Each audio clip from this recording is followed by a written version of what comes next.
Hello, welcome back to another video. Today I'm going to show you how to get shaders inside of Minecraft Bedrock Edition 1.20.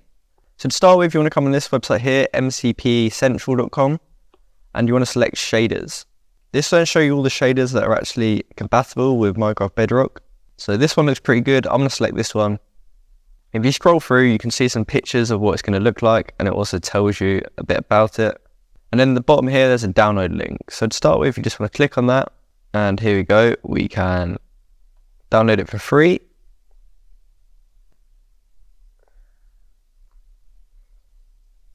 And then we click skip on that and it will bring us to this page and automatically download.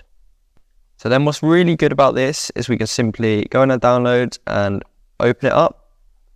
And as you can see at the top, import started. Successfully imported Bumbly graphics. So we're going to create a new world here just to show you. Creative for the sake of the video. As you can see, we're in the game, but it's not actually active just yet. So what we're going to do is we're going to save and quit. We're going to click settings and scroll down until we say global resources. We can then click on my packs and see the one that we just downloaded. In my case, it's this one, Bumbly graphics. Click on it again and select activate. Then want to back out, wait for this to load, and we can join our world again. And once we're loaded now, it will actually be activated.